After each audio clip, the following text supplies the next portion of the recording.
Muy buenos días, tutor y compañeros. Mi nombre es Paula Andrea Ortiz Castellanos y a continuación voy a explicar los dos temas que me correspondieron, que pues es la columna cervical y la columna dorsal. Entonces, para esto voy a compartir mi pantalla.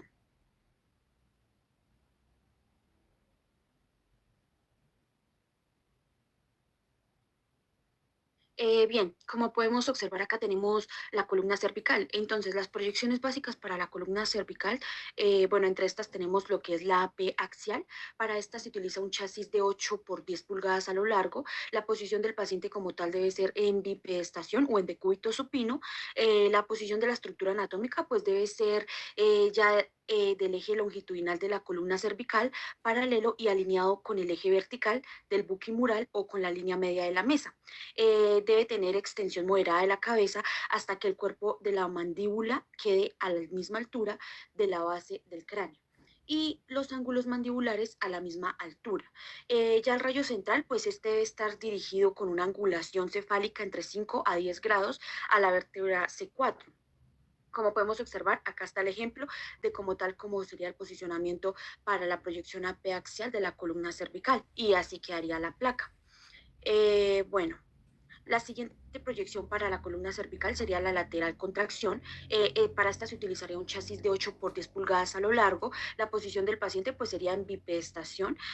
Pues ya la posición de la estructura anatómica pues sería en eje longitudinal de la columna cervical, paralelo y alineado con el eje vertical del buquimural.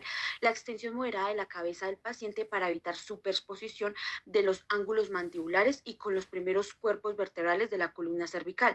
El paciente no debe elevar los hombros. El paciente sostiene un galón en cada mano, que es la tracción, para que los hombros bajen y se pueda observar la unión de C7T1. De C7T1. La extensión debe ser moderada del cráneo del paciente hasta que los cuerpos mandibulares queden a la misma altura de la base del hueso occipital. El rayo central, pues este se debe dirigir perpendicularmente a C4. Como tal, este sería pues el ejemplo del posicionamiento lateral de la columna cervical y esta sería como tal la placa que sacaríamos del cual. Bueno, tenemos la otra que sería la AP, que pues es odontoides con boca abierta. Para esta se utilizaría un chasis de 8 por 10 pulgadas a lo largo. La posición del paciente debe ser lo que es paciente en decúbito supino o en bipedestación. La posición de la estructura anatómica, pues esta debe ser en un eje longitudinal de la columna cervical, paralelo y alineado con respecto a la línea media de la mesa o con el eje vertical del buquimural.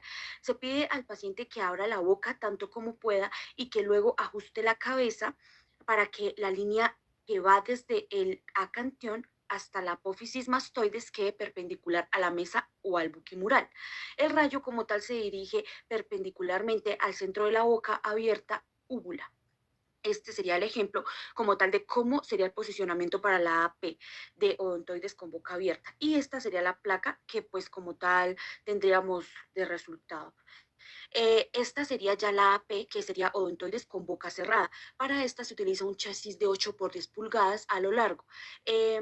La posición del paciente pues debe ser en decúbito supino. La posición de la estructura anatómica debe ser pues eje longitudinal de la columna cervical, paralelo y alineado con la línea media de la mesa. Se le solicita al paciente que cierre la boca y que luego ajuste la cabeza para que la línea media que va desde la sínfisis mentoniana hasta la apófisis mastoides quede perpendicular a la mesa. El rayo central como tal se dirige perpendicularmente rozando la sínfisis mentoniana. Este sería como tal ya el ejemplo del posicionamiento para la AP de odontoides con boca cerrada. Y esta sería pues la placa que obtendríamos de esta proyección. Estas ya serían pues como tal las proyecciones adicionales de la columna cervical. Entre estas tenemos pues ya lo que es la oblicua AP axial derecha e izquierda. Por lo menos para esta, este es el ejemplo del posicionamiento tal cual como se debe hacer y esta sería la placa que obtendríamos de las estructuras que podemos observar dentro de esta radiografía. Otra proyección ya Otra proyección ya también adicional para la columna cervical sería lo que es la lateral, que son las dinámicas de hiperflexión y hiperextensión.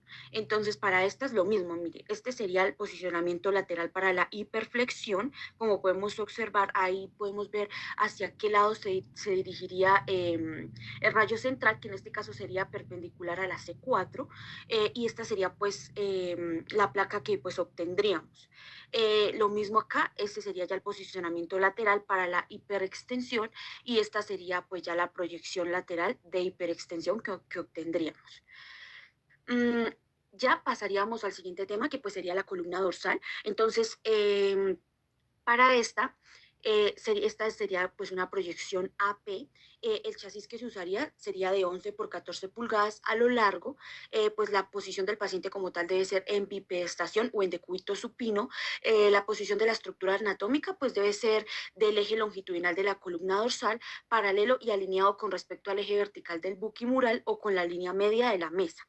La colimación, pues el rayo como tal, se dirige perpendicular a T6 o D6 dentro del chasis.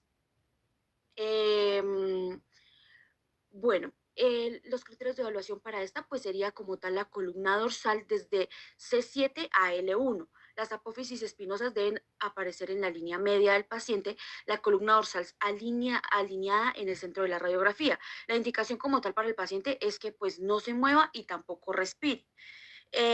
Como tal, este sería pues ya el ejemplo que tendríamos aquí. Este sería el ejemplo que tendríamos para cómo sería el posicionamiento para la AP de columna dorsal. Y esta sería la placa resultante. Bueno, la siguiente de columna dorsal sería ya la proyección lateral. Bueno, esta proyección eh, para esta se utilizaría un chasis de lo que es de 11 por 14 pulgadas a lo largo. La posición del paciente debe ser en bipedestación o en decúbito lateral. La posición de la estructura anatómica pues debe ser eje longitudinal de la columna dorsal, paralelo y alineado con el eje vertical del buquimural o con la línea media de la mesa. El paciente en decúbito lateral se solicita al paciente que flexione las piernas para una postura confortable. En lo posible, el paciente entrelaza sus manos por detrás de la cabeza. Se dirige, bueno, como tal la colimación, pues el rayo central sería perpendicular a T6 entrando por la parte lateral. Los criterios de evaluación para esta sería que las vértebras deben verse con claridad a través de las costillas y la sombra pulmonar. El contexto de la columna dorsal debe incluir pues C7 y L1. Las costillas deben superponerse en su parte superior para indicar que el paciente no está rotado. Y la indicación para el paciente es no se mueva y pues tampoco respire. Bueno, como tal, esos serían los temas por explicar. Muchísimas gracias por su atención.